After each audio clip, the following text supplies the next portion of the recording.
China Ukraine నుంచి urea మనం దిగుమతి చేసుకుంటున్నామన్నారు కేంద్ర మంత్రి కిషన్ రెడ్డి. దిగుమతుల్లో ఇబ్బందులు ఉన్నాయని తెలిపారు. కేంద్రంపై పడుతున్న భారాన్ని కూడా అర్థం చేసుకోవాలన్నారు. సబ్సిడీని భరించి తక్కువ ధరకే రైతులకు యూరియా అందిస్తున్నామని స్పష్టం చేశారు కిషన్ రెడ్డి.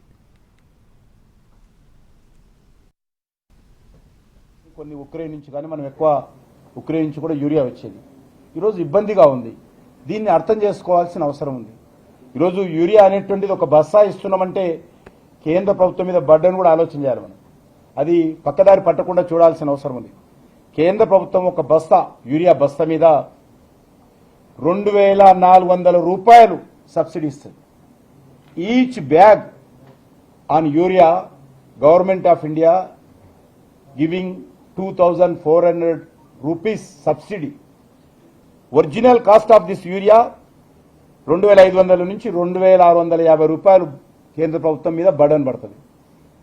రైతు దగ్గర we are collecting only 242 rupees to 260 rupees అంతే కలెక్ట్ చేస్తాం. ప్రతి బస్తా మీద 2300 నుంచి 2400 సబ్సిడీ కేంద్ర ప్రభుత్వం ఇచ్చి ఈరోజు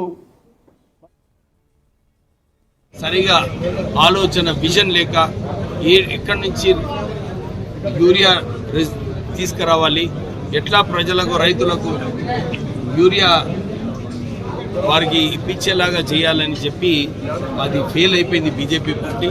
మొన్న కూడా మనకు ఈ రాష్ట్రానికి ఏదైతే 7 లక్షల టన్నుల యూరియా రావాలో కేవలం 4 లక్షల టన్నులు యూరియా ఇవ్వడం జరిగింది.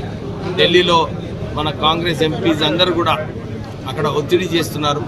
తొందరగా మన తెలంగాణ కోసము మీరు ఏదైతే మాట ఇచ్చినారో ఆ మాట 7 లక్షల టన్నులు యూరియా తొందరగా